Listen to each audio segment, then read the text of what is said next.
Hey, what's up? Today, I'm gonna walk you guys through what I would consider to be the essential blueprint for high-performance cream-based soups. Soups made with this method are smooth, luxurious, and just as good or better than anything you could get in a fine dining restaurant. And once I've shown you guys the overall basic process, we'll get into some variations and customizations so that you can really make this recipe your own. So to get started, I'll lay out the 6 very simple steps to great creamy soup. Number 1, sweat your aromatics. Number 2, add in your star vegetable and liquids. Number 3, cook all of that until it's tender. Number 4, puree everything together. Number 5, strain all that through a mesh strainer. And then number 6, season it with salt and acidity. And that's it. The blueprint here is super simple, but like most food executed at a high level, the quality comes from paying attention to the details.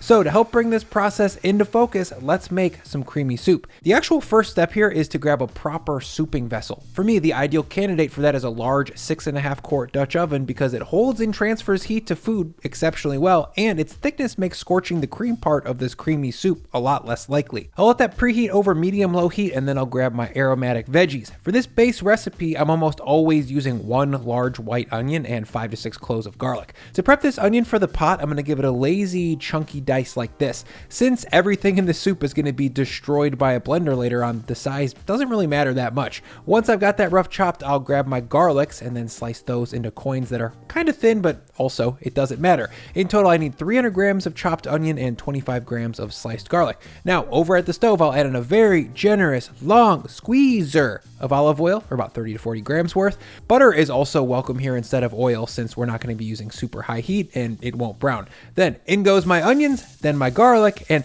this is very important, a strong pinch of salt to draw out some extra moisture. I'll stir that to combine and sweat these 2 aromatics together for about 15 minutes over medium-low heat or until they're fully melted and translucent. 20 minutes later, I've got fully tender onions and garlic going on in here, but without any caramelization. In the context of a creamy soup, caramelization isn't delicious and steps on the delicate flavor of whatever vegetable we're trying to make into soup. Currently, I'm trying to turn butternut squash into soup, so in goes 1,200 grams of rough chopped butternut squash and then all of my cooking liquid. That's going to be 1,000 grams of store-bought chicken stock, or 1 whole box. It's actually something like 907 grams exactly, but I round up here for the sake of ease. Then in goes 500 grams or a pint of heavy cream. Again, that's not exactly 500 grams, but it's in the ballpark.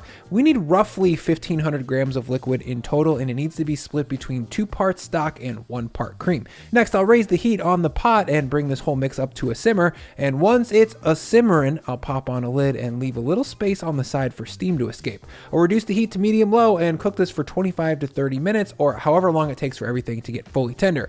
25 minutes later, as you can see when I push a little squash against the side of this pot, it totally mushes. Any less cooking here and we just won't get a good texture on the soup because the vegetable fiber will persist through the puree. Speaking of that, I'm going to move on to step 4 where I puree this soup base very, very well. For me, that means using a nice high-powered blender and spitting this soup in 3 batches for about 1 minute each. Oh, and a pro tip here is don't fill your blender jar more than 50 or 60% full, because when you're pureeing boiling liquids, they will bubble up and make a mess and potentially burn your hand. So stay frosty. If your soup's getting a little too thick in the blender, feel free to add a little bit more of the liquid from the pot, or don't be afraid to add in some additional water. Once the soup is very, very well spun up, it's time to pass through a fine mesh strainer. For that, I've got one of these nice restaurant-grade strainers.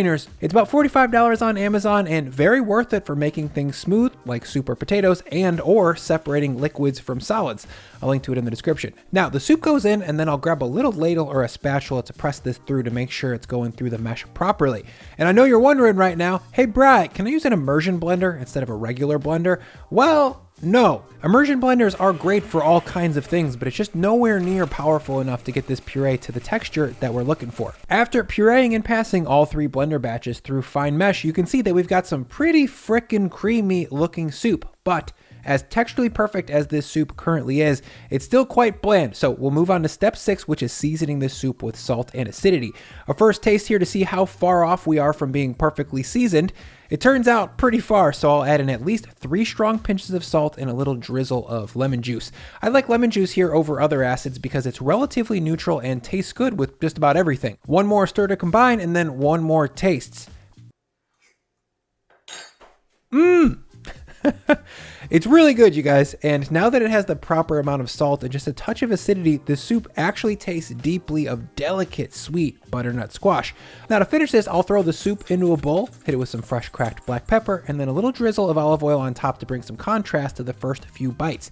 And that's that, a satiny, regal, fragrant butternut squash soup made with the tried and true creamy soup blueprint. The goal of a well-pureed vegetable soup, in my opinion, is for that soup to be a distilled, delicious version of whatever vegetable is supposed to be the star. Therefore, you really don't need much more than onions, garlic, squash, and a little bit of cream.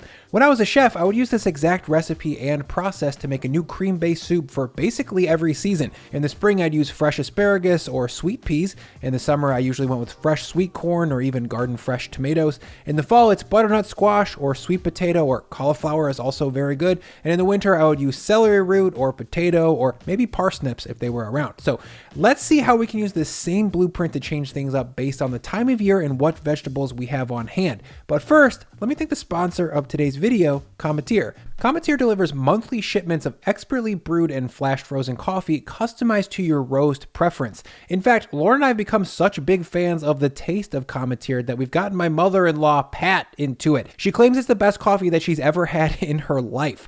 It's my absolute very best favorite coffee I've ever had in my life. Cometeer makes it ridiculously easy to have a great cup of coffee at home because you don't need to know about the type of grind or the brewing technique. They just get it all done for you and put it in this tiny little frozen capsule. You store it in the freezer, and when you're ready for a cup, you just grab one of those capsules and melt it into your beverage. I usually take it as a traditional black coffee, and Lauren usually goes for an iced latte, but it also works as espresso or any other way you like to drink coffee. Right now, for a limited time, you can get $20 off each of your first 2 orders. That's $40 in total when you use my code BrianL at Cometeer.com. The link is in the description. Again, that's code BrianL for $20 off each of your first 2 orders. Thank you, Cometeer. Now, to show you guys how you can make this blueprint your own, let's start with the 300 grams of aromatics part. In the first recipe, we used just onions, and that's mainly the way that I went as a chef because onions are cheap and always available, and they taste good. But of course, there's a few other aromatic vegetables that we can use to bring some additional interesting flavors. The first option, and my favorite fancy aromatic, is leeks. It's a variation on the onion, basically. They tend to be less sweet overall and less oniony in terms of flavor, but they're delicious in their own way and bring a mellow allium flavor that's delicate and I think really beautiful. Another way to mix up the aromatics is to use some celery. This brings a stronger flavor overall and less sweetness than leeks and onions, and it's great in its own way, but only for certain soups. Celery flavor can get in the way of more delicate vegetable flavors like butternut squash, but it's perfect to support strongly flavored ones like sweet corn or asparagus. In addition to celery, leeks, and onions, there's also fennel. It's sweet like onions and has a brilliant mellow anisey flavor that once cooked and pureed is really special. Like celery though, fennel can overpower a soup pretty easily, so use it in moderation and only as a supporting character. And lastly, there's carrot. This is included in the traditional mirepoix combo of onions, celery, and carrots, but for me it's not really an aromatic vegetable. What is an aromatic then, Bri? Well, for me, it's a vegetable that acts as a flavor base or builder. You wouldn't want to make a soup based purely on celery or fennel or leeks, but you would use those vegetables to make other vegetables taste more delicious. Also, with aromatic vegetables like onions, leeks, fennel, and celery, there's actually an aromatic type flavor. Think of something that actually perfumes the air with a fragrance once it's cooked. Ginger is an aromatic. Garlic is an aromatic. Carrots just aren't that aromatic and actually kind of bland, and they turn your soup orange when they're pureed. So to make things more interesting here, let's switch up our aromatic base from the 300 grams of onions that we used in the first soup to an equal spread of all 4 of the aromatics that I mentioned before. That's 75 grams each of onion, leek, celery, and fennel, all diced roughly like we did for the first soup. Oh, and I always use the same amount of garlic in these soups regardless of the star vegetable, so I don't count it in the 300 gram total of aromatics. Speaking of star vegetable, for this second variation on the blueprint, I'm going to use 1200 grams of veg in total, just like for the first soup, but this time it's split 2-to-1 between celery root and potato. I usually pair a little potato with celery root because celery root is very flavorful on its own and not something that I want to eat a ton of. The potato helps mellow out that flavor really nicely while also bringing some delicious earthy creaminess to the table. Over at the stove, I'll sweat my aromatics in 30 to 40 grams of fat. This time I'm using butter instead of olive oil to make it a little bit heartier since celery root is a wintertime vegetable. And after about 20 minutes of sweat time on these aromatics, they're all softened and translucent. So in goes all 1,200 grams of my star vegetables, then my cream, and then finally my stock. Now I'll bring this up to a simmer, then a lid goes on and I'll simmer this on low heat until everything is fully tender. That's going to take about 25 to 30 minutes. I'll mention that when souping with potatoes, this tenderness is actually really important because undercooked potatoes make really gluey, gross soup once they're pureed.